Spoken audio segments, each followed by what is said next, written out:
Hoy día vamos a tratar un tema que se titula cómo logra su felicidad un obrero de Dios.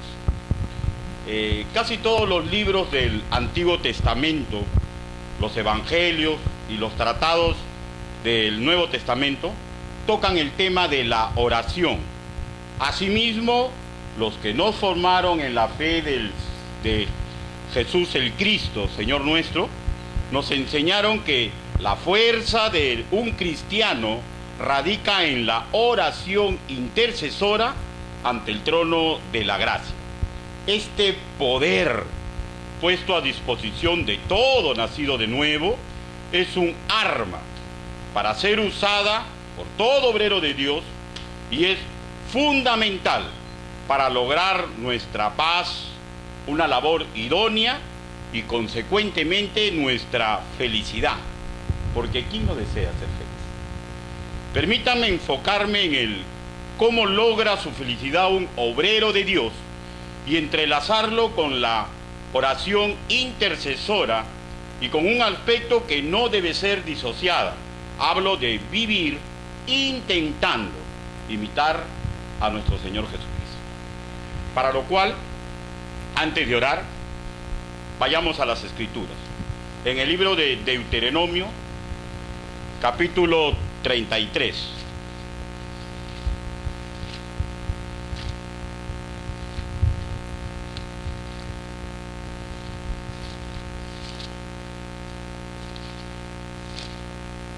Deuteronomio, capítulo 33. ¿Lo tenemos? Permítanme leer el versículo 29 y les voy a invitar por favor que se pongan de pie. Con excepción de los que están enfermos, ¿no? O delicados de salud. Amén. Leamos. Bienaventurado tú, oh Israel, ¿quién como tú, pueblo salvo por Jehová, escudo de tu socorro y espada de tu triunfo? Así que tus enemigos serán humillados y tú hollarás sobre sus alturas. Palabra de Dios. Permítame orar. Bendito Padre Celestial, sabemos claramente que no existe hombre digno de predicar ni enseñar su evangelio, pero usted me ha dado ese privilegio el día de hoy. Hable, Señor Yahvé. Permita que mi voz solamente sea su medio, por lo cual sus convencimientos se alojen en nuestra mente y guíe, Señor, nuestras acciones. Ayúdenos, Padre, tanto a su predicador como al pueblo que escucha, Señor, porque todos, sin excepción, necesitamos mucho de usted. Así le suplicamos, así le pedimos, en el nombre bendito, precioso y poderoso del Señor Jesús el Cristo. Amén. Tomen asiento, por favor. Primeramente, definamos el término felicidad. En nuestra Reina Valera 1960 se usa la palabra bienaventurado, pero en otras versiones se usa el sinónimo feliz o dichoso. Pero el término original, el hebreo, es el término ashrer, que tiene una procedencia, una raíz idiomática en el término asher. Este término asher tiene un significado que es el siguiente: planta de pie.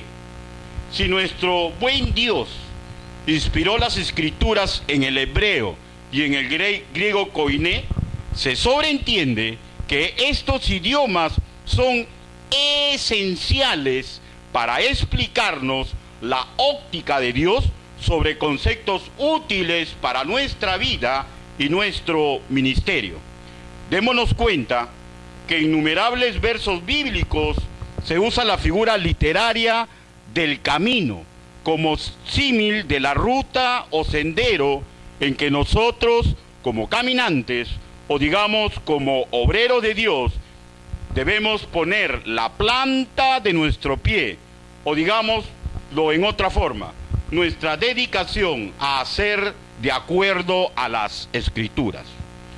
Lo que nos quiere enseñar nuestro Dios mediante el idioma en el cual se escribió las Escrituras, es que seremos felices, dichosos, bienaventurados si tomamos la decisión de hacer la voluntad de Dios.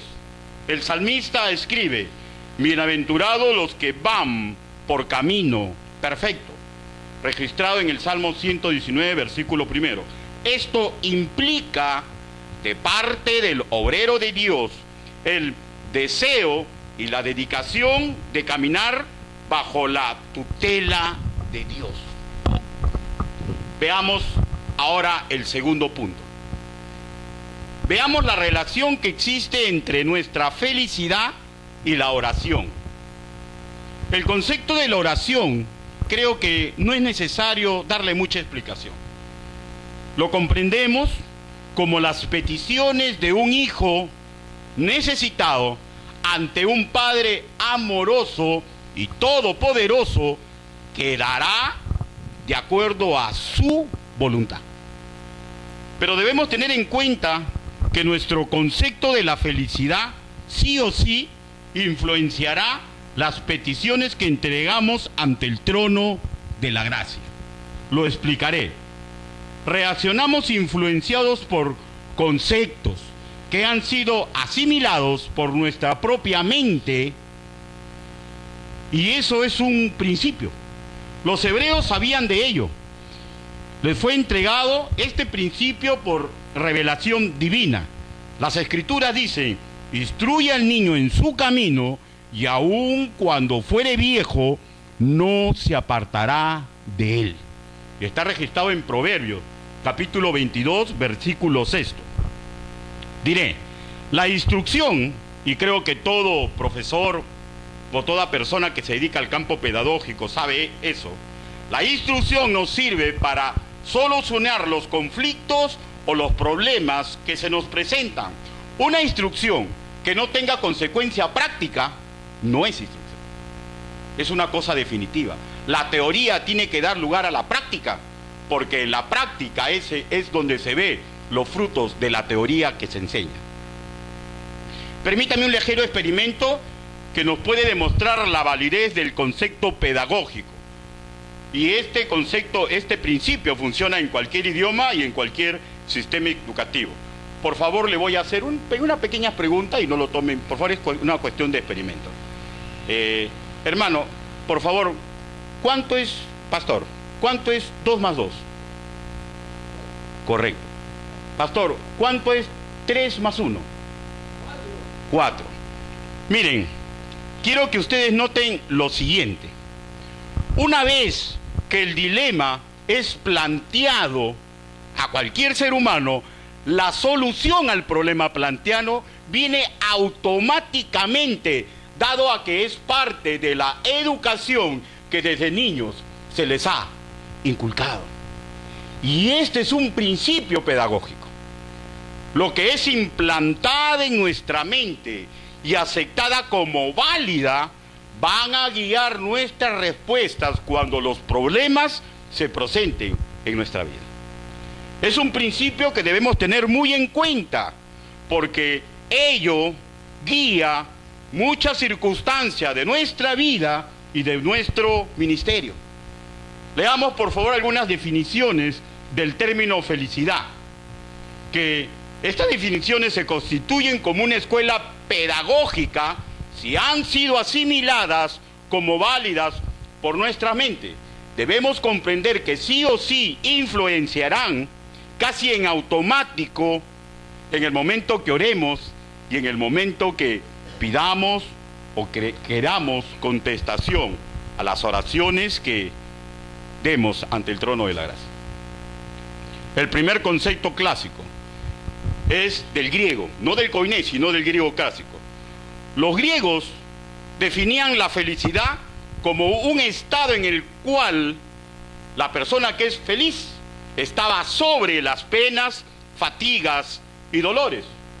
Básicamente el concepto hablaba de sus dioses, pero existían dentro de su etnia, del mundo griego y de todo el mundo creado, personas que tenían cuna privilegiada y personas que tenían una dosis superior de virtudes, llámese ingenio, inteligencia, habilidades, que lo hacían estar sobre sus congéneres.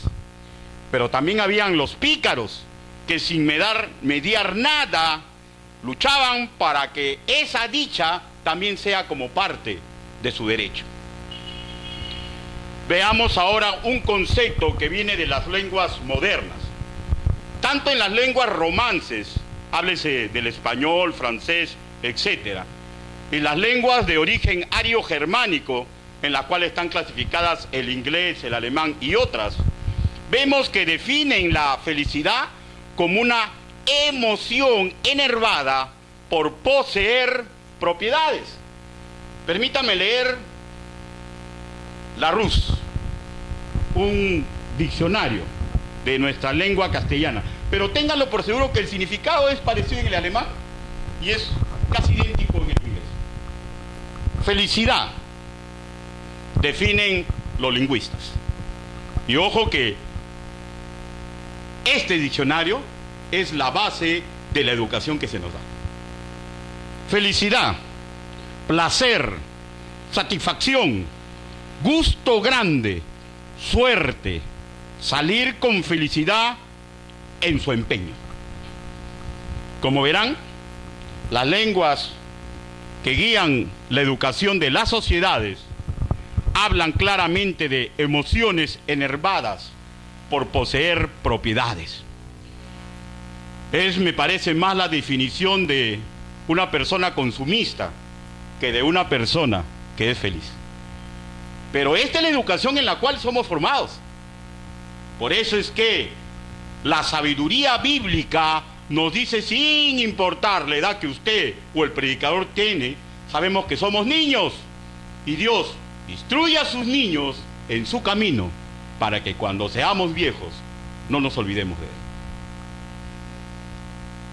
Un obrero de Dios, influenciado por la filosofía educativa derivada del griego clásico, es casi fijo que va a pedir un ministerio sin problemas, sin pesares, sin fatigas, sin dolores, y va a pensar que es la voluntad perfecta y agradable de Dios, tergiversando conceptos bíblicos influenciados por conceptos humanísticos.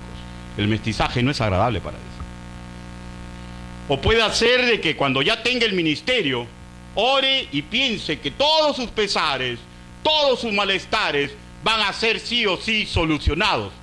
Y si ello no sucede, muchas veces dejamos el ministerio. Y ni hablar pues de que le propongan un ministerio de una iglesia que tiene problemas. Ni hablar pues. No quieren acercarse a iglesias con problemas. Pregunto yo, ¿será eso la voluntad de Dios?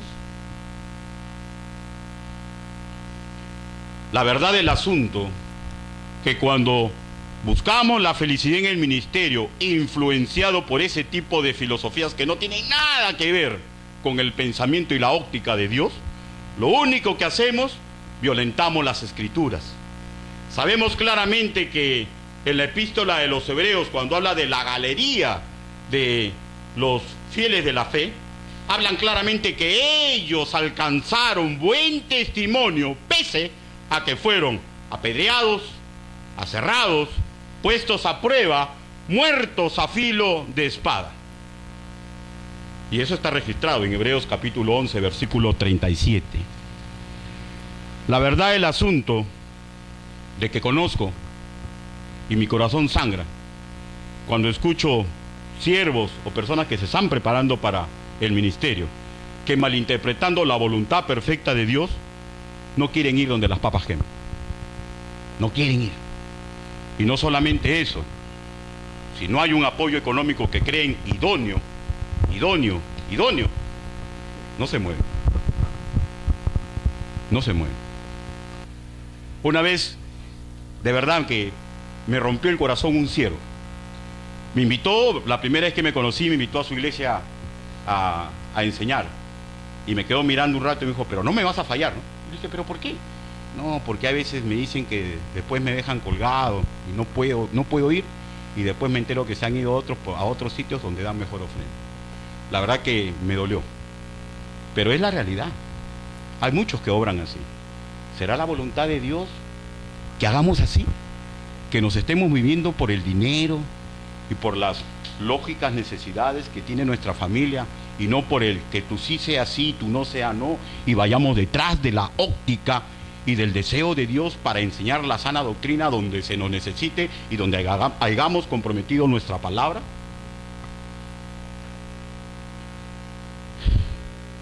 Es triste y lamentable que un obrero de Dios que se identifica con la cultura que viene de los idiomas en los cuales es criado, más parezca una persona que busca la autosatisfacción y que se vuelva un consumidor de cosas materiales.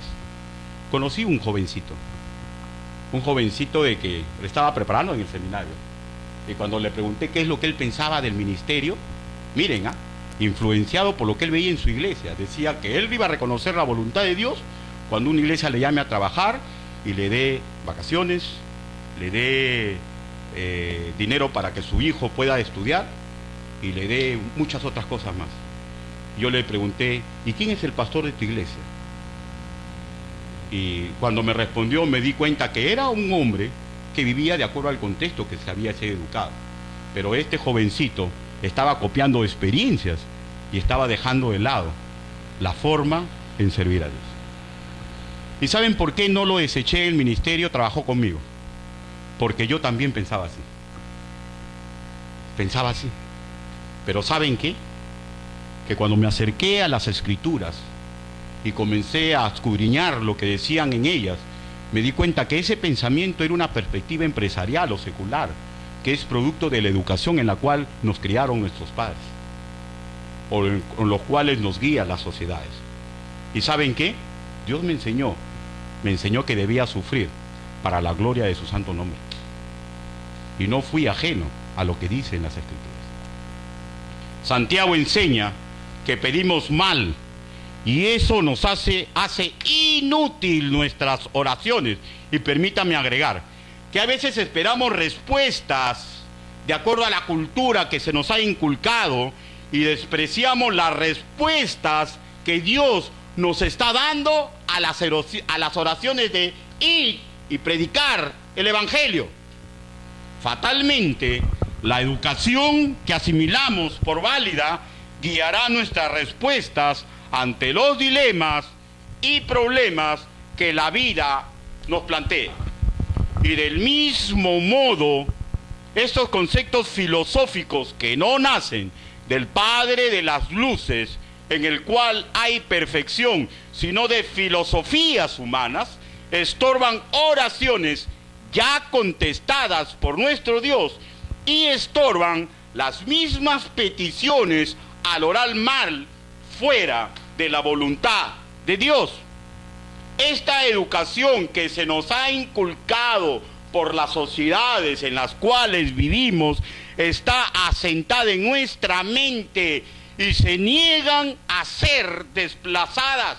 Y la única forma de poder desplazarlas es mediante otro principio de la palabra del Señor, y es el oír y el oír la palabra de Dios. ¿Para qué? Para no entorpecer la obra misionera y en total cualquier ministerio cristiano. Estos conceptos tradicionales solo pueden ser combatidos, repito, mediante una correcta enseñanza de la palabra de Dios. Y allí recién se puede apreciar si verdaderamente tenemos la palabra de Dios más útil que el oro y la plata, tal como enseña el salmista. Y tenemos que también aprender y tienen que incentivar los pastores, los maestros de las congregaciones, incentivar a nuestros congregantes a amarla. También sangra mi corazón cuando escucho de muy buenos predicadores que están viviendo piamente, que son relegados y no se le entrega un púlpito. ¿Cómo puede, pues, una congregación aprender a amar la palabra del Señor si los que Dios les dio el don para que enseñen son relegados? Después, ¿cómo podemos pedir peras al olmo, pues? Una iglesia es un equipo y Dios provee. Solamente es cuestión de descubrir, y cuando se descubra, aceptar la voluntad que Dios manifestó a entregarle ese don a ese varón. Busquemos, por favor, Salmos, capítulo 119. Salmos, capítulo 119, versículo 97.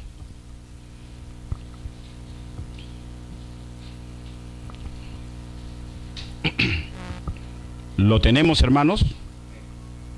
La palabra del Señor dice así: oh, cuánto amo yo tu ley, todo el día en ella mi meditación.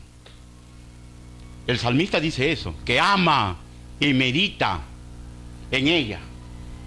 El término meditar tiene la sección es más o menos como el término rumiar. ¿Qué es el rumiar?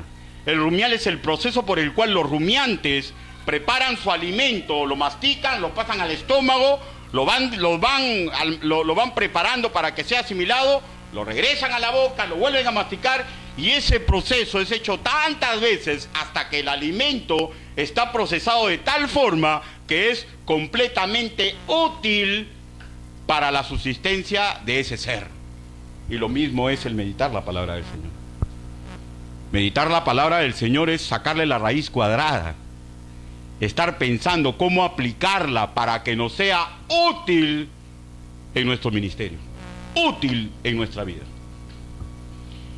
De hecho, también es muy necesario el ejemplo de los siervos que ya están en preeminencia en el servicio, tal como Pablo decía: imítenme a mí, como yo imito a Cristo. Eso decía Pablo, ¿no es cierto? Ese amor de que habla el salmista tiene una relación con el deleite de que se habla en Salmos, capítulo 1, versículo 2. Vayamos a las Escrituras, por favor. Salmos, capítulo 1, versículo 2.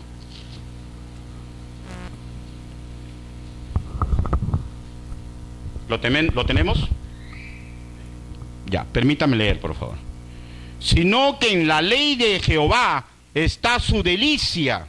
Y abajo se repite otra vez: y en su ley medita de día y de noche. Ya esa parte la hemos explicado, ¿no? Pero la primera parte: sino que en la ley de Jehová está su delicia. Esta palabra delicia, su sinónimo es deleite, y tiene una connotación de una relación amorosa entre dos estamentos: el amado, que es la palabra de Dios, o el sendero sabio, y del otro lado, la del educando, el que se acerca a la palabra del Señor, que suspira como un recién enamorado. El Señor Jesús, el Cristo, cuando enseñaba, decía: el reino de los cielos es parecido a... O sea, mediante las cosas creadas nos hacía hacer comprender las cosas celestiales. ¿Recuerda usted cuando era un adolescente? ¿Recuerda cuando identificó su primer amor platónico? Aquella persona que usted suspiraba, que solamente de mirarlo quería estar con ella de día, tarde y noche, que creía usted que era la persona ideal para pasar toda su vida, que así esté enojado, usted recordaba cuando se enojaba con usted, e igualito hacía. ¿Saben lo que pasaba? Que si esa persona que usted detectaba como el amor de su vida le pedía que baje los cielos, usted haría un sano intento y casi imposible por cumplir. Y ese tipo de relación es la que desea Dios que tengamos con las Escrituras. Por eso, para explicar lo que Dios quiere para nuestra vida, es sí o sí necesario regresar a los idiomas en los cuales Dios inspiró que las escrituras fueran hechas. ¿Por qué? Porque en las lenguas actuales se pierde mucho de la óptica de Dios. Debemos que orientar para que las personas se enamoren de la palabra del Señor. Regresando a un misionero. La voluntad de Dios para un misionero se relata magistralmente en la vida del apóstol Pablo. Y como comprendemos, el apóstol Pablo estaba enamorado de la palabra del Señor. No había perdido e intentaba no perder su primer amor y meditaba en ella de día y de noche. Busquemos, por favor, Primera de Corintios. Primera de Corintios.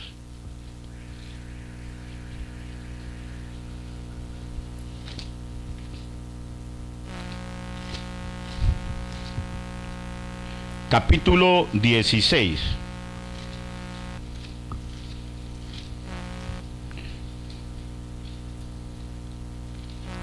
Versículo 9. Vuelvo a repetir. La voluntad de Dios para un misionero se relata magistralmente en la vida del apóstol Pablo. Se escribió lo siguiente. Versículo 9. Capítulo 16. Porque se me ha abierto puerta grande y eficaz, y muchos son los adversarios. O sea, la puerta es una alegoría de la oportunidad que se le presenta, ¿ya? Y lo eficaz, lógicamente, es el poder de Dios que va con el que se le abre la puerta. Y los adversarios, lógicamente, pues, no está ajeno un ministerio cristiano de adversarios, pues, porque nuestra lucha es contra carne y contra sangre, ¿o no? ¿O contra quién? Contra potestades demoníacas. Y eso debemos tenerlo presente. Pero miren cómo era la voluntad de Dios. Ahora, esta voluntad de Dios en la cual se le veía la oportunidad al misionero por excelencia, ¿producto de qué era? Ya era la oración contestada. Pero ¿cómo oraba Pablo? Busquemos, por favor. Colosenses, capítulo 4, versículo 3.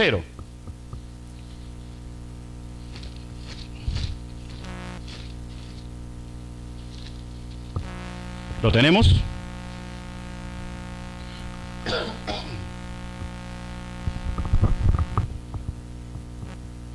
Permítame leer las escrituras.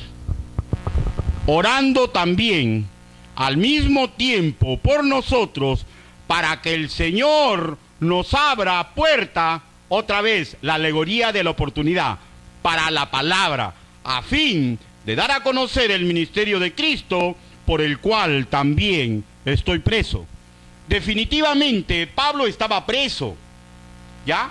Y está pidiendo para que estando preso él pueda seguir predicando, pero yo estoy completamente seguro que el sueño de Pablo no solamente era predicar estando preso. El sueño de Pablo, como un misionero que había identificado la forma en que es feliz, quería que las puertas de la prisión se le vuelvan a abrir para salir a caminar por el mundo predicando el evangelio de Dios. Y él había detectado que era la única forma que él, misionero por excelencia, podía ser feliz. A Abraham le fue dicho: sal de tu tierra, de tu parentela y de la casa de tu padre a la tierra que te mostraré. ¿Saben cuál es la reacción que quiere Dios que nosotros sea similar en nosotros? Los judíos, desde niños, Filón, el griego, afirma lo siguiente: los judíos son criados desde su misma infancia a adorar a Dios como Padre, mucho antes de que les sean enseñadas las santas leyes y las costumbres de su pueblo. O sea, la óptica educativa, pedagógica del pueblo judío que nos entrega las escrituras es que la relación es la siguiente: Dios es el amo, nosotros, sus sirvientes, prestos a servirlos. Dios es el general del jefe, Jehová de los ejércitos, nosotros, sus soldados, escuadrones del Dios viviente, como afirmó David. Dios es el Padre amoroso que le ordena al Hijo andar. Y nosotros, los hijos por adopción, que debemos comprender la voluntad de Dios y caminar, aunque nos sangre el corazón y se agujeren nuestras rodillas. Esa es la relación. No existe otra forma de encarar el cristianismo o la relación que debemos tener con el Padre. ¿Cuántas iglesias apoyaron a Pablo económicamente para salir a predicar el Evangelio? ¿Cuántas? Una. Pero esa iglesia fue cuando él ya la había discipulado. Pero antes de eso, nadie, hermanos. Nadie. ¿Cómo es posible que Pablo persistía en el ministerio si de continuo lo apaleaban, lo perseguían, lo echaban a la cárcel? Y aún seguía intentando poner la planta de su pie, Asher, en el camino señalado por Dios. ¿Por qué?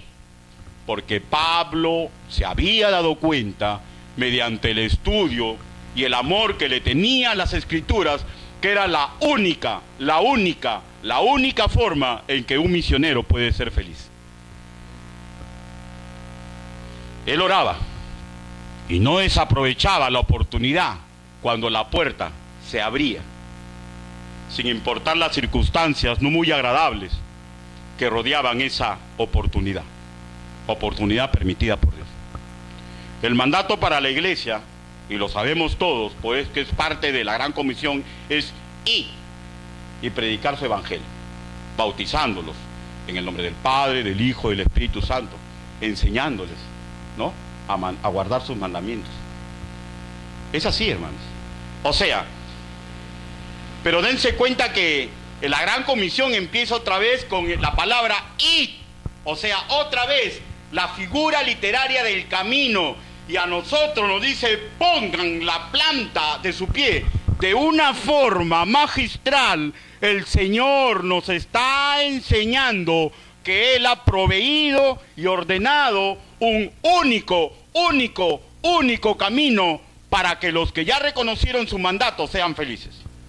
Caminar por Dios, discipulando, bautizando, enseñando. Eso es lo que nos da felicidad. Y si alguien se alimenta con otro tipo de concepto, téngalo por seguro, la felicidad se le va a escapar entre las manos. Muchas veces Dios responde las oraciones misioneras dándonos la oportunidad de salir al campo. Al ser solicitada nuestra ayuda por otras iglesias, por otros siervos de Dios, muchas veces las rechazamos. ¿Por qué?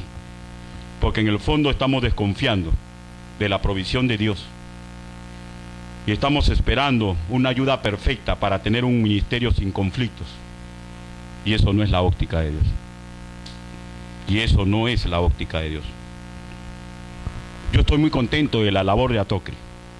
Estoy muy contento de otras agencias misioneras que hacen un sano esfuerzo para proveer ayuda económica y de otros tipos a los misioneros que han detectado ya su llamado. Pero no salir al campo misionero por esperar una obra perfecta sin problemas, o no salir al campo misionero porque el apoyo perfecto para la canasta familiar aún no se logra, es terrible, hermano. Es estar fuera de la óptica de Dios.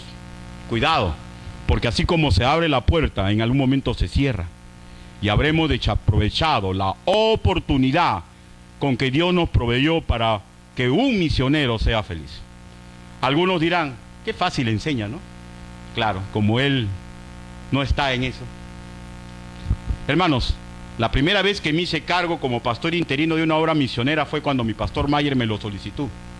¿Y saben en qué circunstancia me lo solicita? Había cumplido 30 años en la policía y había solicitado mi pase a retiro. ¿Y saben cuál es la administración del Estado peruano? Durante 3 meses no te dan ningún tipo de sueldo. Y yo tenía 5 bocas que alimentar y tenía toda una casa que llevar adelante. Y en esa circunstancia el pastor Mayer me solicitó que me vaya como misionero a una iglesia. Me solicitó por 1 año. ¿Y saben qué? Me dijo que la iglesia apoyaba con 200 soles. Yo lo miré a los ojos y le dije amén. ¿Saben por qué, hermanos míos? Porque yo ya había detectado mediante las escrituras que es lo único que me puede hacer feliz. Pero eso no fue todo, hermano. Cuando salí por primera vez, detecté que la que era mi tesorera, la que nombré mi tesorera, tenía problemas de salud. Y de los 200 soles le entregué una cantidad. Y detecté que el pastor que había estado ahí tenía también problemas. Y le entregué otra cantidad. Y me quedé con 30 soles para mantener una familia de 5 miembros. Pero ¿saben qué? Y Dios obra así. Pasó como una semana, fui a visitar a mi hermana. Y mi hermana se enteró de que estaba yo pasando al retiro. Y me dijo, Ricardo, ¿y ahora de qué vas a vivir? Bueno, ya Dios proveerá. Pues le digo, hermanita, ¿qué voy a hacer, no? Pero búscate un trabajo. No, yo puedo, ya agarré una hora. ¿Y cuánto te están dando? No le dije la circunstancia, le dije 200 soles. ¿Y te va a alcanzar? Ya Dios va a ver, hermana, vamos a hablar otras cosas. Se metió a su cuarto, volvió a salir y me dijo, yo te voy a dar tu sueldo mensual. Y cuando te paguen tú me lo regresas. ¿Quién fue, hermano? ¿Fue mi hermana? No, hermano. Fue Dios que se preocupaba por su misionero que había aceptado el reto. No tuve que calcular antes de salir. Solamente como Abraham tenemos que salir. Y sí o sí el Señor nos va a mantener. No quito, y vuelvo a repetir, no estoy en contra de la experiencia de otras naciones, que son muy saludables, una forma muy sabia de apoyar a los misioneros. Pero la experiencia de otras naciones no es las escrituras, señor. Y hay que tener mucho cuidado con copiar lo bueno, lo malo, y copiar lo que de repente no va a encajar en nuestra propia cultura. La verdad del asunto de que todos sabemos estas cosas, pero la cultura que hemos almacenado en nuestra mente se niega a ser retirada. Y por eso, repito, tenemos que aprender a enamorarnos de las soluciones y los modelos que vemos en la palabra del Señor.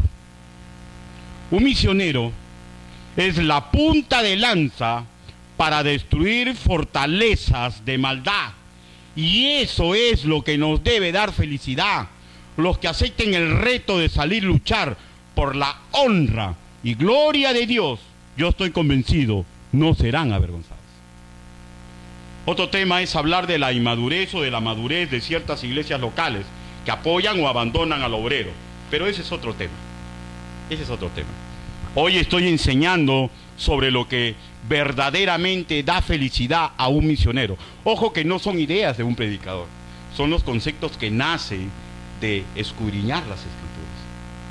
No desaproveche su oportunidad de ser feliz como Dios quiere que usted sea. No espere contestaciones diferentes ante el trono de la gracia. Cuando la puerta se le abra, dése cuenta si usted es el hombre idóneo para cruzarla. Recordemos, las bendiciones de Dios siempre son así, hermanos. Siempre son así. Ahora sí, vayamos otra vez a Deuteronomio. Capítulo 33, versículo 29. Y vamos a ver ahí cómo Dios, por intermedio del siervo, le decía al pueblo de Israel la forma de ser felices. Capítulo 33, versículo 29. Bienaventurado, feliz, dichoso, Ashrer, tú, oh Israel, ¿quién como tú, pueblo santo por Jehová, escudo de tu socorro y espada de tu triunfo? Así que tus enemigos serán humillados y tú hollarás sobre sus alturas. Feliz, le decía a Israel, si ellos aceptaban el poner la planta de su pie, bendecido para humillar a sus enemigos y pisar Las alturas, una clara alusión a los lugares altos donde estos pueblos enemigos adoraban a sus dioses. La pregunta es, ¿y no es lo mismo para un misionero que sale mandado con la potestad de Dios para combatir las potestades del mal? Potestades del mal que tienen sumidos a los hombres desde sus lugares altos, las huacas, las iglesias de otros dioses, postrados a los seres humanos en ignorancia y la esclavitud del pecado. ¿No es lo mismo? Israel contaba con la protección del justo. Leamos el verso 26, capítulo 34, versículo 26. Dice: no hay como el Dios de Jesurún, quien cabalga sobre los cielos para tu ayuda y sobre las nubes con su grandeza. Otras versiones por Jerusún dice el justo. La Septuaginta traduce el amado. Es una clara alusión que la ayuda del Todopoderoso estaba con el pueblo de Israel cuando iba a entrar a combatir a los enemigos. Pero hay ciertos biblistas que ven en este término Jerusún alusión a la segunda persona de la Trinidad, Jesús, el Cristo, el justo y el amado Hijo. ¿Para qué esa protección? Verso 27, para terminar, dice: el Eterno, Dios es tu refugio, y acá abajo los brazos eternos. Él echó de delante de ti al enemigo y dice: destruye. Guerra, guerra contra potestades demoníacas, guerra contra la ignorancia que a esas etnias en todo el mundo las hacen vivir en forma infeliz. Y Dios espera que el misionero detecte que su felicidad es poner la planta en los pies en el camino y predicar su evangelio para destruir estas fortalezas. Y la pregunta es, ¿a Israel lo acompañaba Dios y a nosotros? También, hermano, porque el mandato es tan perfecto y la Biblia es tan perfecta que se repite. Al final el Señor nos dice: yo estoy con vosotros todos los días hasta el fin del mundo. ¿Usted cree que el Padre amado va a dejar que un misionero pase hambre? ¿Usted cree que el Padre amado va a permitir que un misionero tenga un problema que no pueda solucionar? Hermanos, podemos morir por el Evangelio, podemos sufrir hambre, pero nunca podemos menguar. ¿Por qué?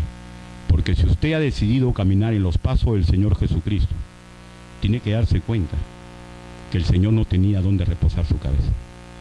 Tenemos que darnos cuenta que cuando se acercaba a la cúspide de su ministerio, fue cuando le llegó las espinas, fue cuando le llegó los latigazos, fue cuando sus discípulos lo abandonaron, fue cuando estaba en la cruz, hermanos míos, que él miró a su madre y, sin importar todo el sufrimiento que él tenía, se preocupó por su madre y le dijo: he ahí a tu hijo, he ahí a tu madre.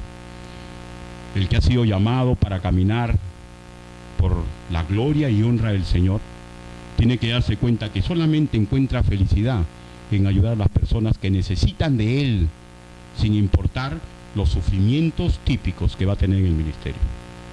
Dios bendiga su palabra y Dios bendiga a todos aquellos que están escuchando el mensaje. Amén.